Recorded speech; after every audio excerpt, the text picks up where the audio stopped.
دنیا میں جو بھی کام ہوتا ہے اللہ کی اجازت سے ہوتا ہے۔ اگر کوئی شخص مومن بنتا ہے تو وہ اللہ کی اجازت سے اور اللہ کی توفیق سے ہوتا ہے۔ ایسا نہیں ہو سکتا کہ ایک آدمی اللہ کی اجازت اور اللہ کی توفیق کے بغیر ایمان لے آئے اور اسی طریقے سے اللہ کی توفیق کے بغیر وہ نیک کام کرنے لگے۔ نیک اور برے میں تمیز کو ضائع نہ کرے، دل میں ہدایت کی طلب رکھے تو اللہ تعالیٰ اسے ہدایت دے دیتا ہے، اور اللہ جب ہدایت دیتا ہے تو یہ گویا اللہ کے اذن سے ہوتا ہے۔ اور اگر کوئی آدمی اپنے اندر موجود اس صلاحیت کو ضائع کر بیٹھے تو برے راستے پر چل پڑے گا، تو گویا کہ وہ بھی اللہ کے اذن سے ہوتا ہے۔ اللہ انسان کے لیے خیر کا راستہ بھی آسان کرتا ہے، برائی کا راستہ بھی آسان کرتا ہے۔ انسان اپنی مرضی سے جب نیک راستے پر قدم رکھتا ہے تو اللہ اس کے لیے نیک راستے کو آسان کرتا جاتا ہے۔ اسی طرح انسان جب اپنی مرضی سے برائی کی دلدل میں قدم رکھتا ہے تو اللہ اس کے لیے برائی کے راستے کو آسان کرتا ہے۔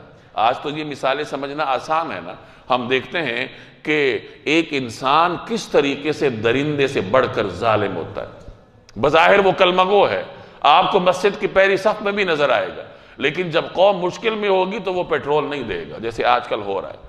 جب رمضان آئے گا، لوگوں کی ضروریات ہوں گی تو وہ چیزیں بڑھا دے گا، قیمتیں بڑھا دے گا۔ لوگ مریں گے تو کفن کی قیمت بڑھا دے گا۔ لوگوں کے پاس آٹا نہیں ہوگا تو وہ آٹے کی قیمتیں بڑھا دے گا۔ اور یہ کرنے والے کون ہوں گے؟ یہ ہم میں سے لوگ ہوں گے۔ اور یہ ہم کیوں کریں گے؟ کیونکہ خیر اور شر کا پیمانہ ہم ختم کر چکے ہیں۔ ہمیں نہیں معلوم کہ خیر کیا ہے، شر کیا ہے۔ پھر انسان ظلم پر ظلم کرتا چلا جاتا ہے اور بظاہر سمجھتا ہے کہ میں تو صاحب ایمان ہوں، میری تو اتنی بڑی داڑھی ہے، مجھے تو لوگ حاجی صاحب کہتے ہیں، میں تو سالانہ حج پر بھی جاتا ہوں اور اتنے لوگوں کو میں زکوٰۃ دیتا ہوں۔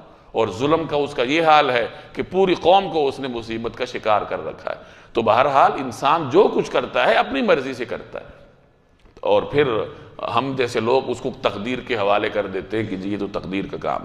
تو اللہ کی اجازت کے بغیر مومن نہ بننے کا مطلب یہ کہ انسان اپنی صلاحیت کو ضائع نہ کرے، یہ انسان کے ذمے، اور دل میں طلب حق رکھے، اس کے بعد اللہ تعالیٰ اس کو ہدایت بھی دیتا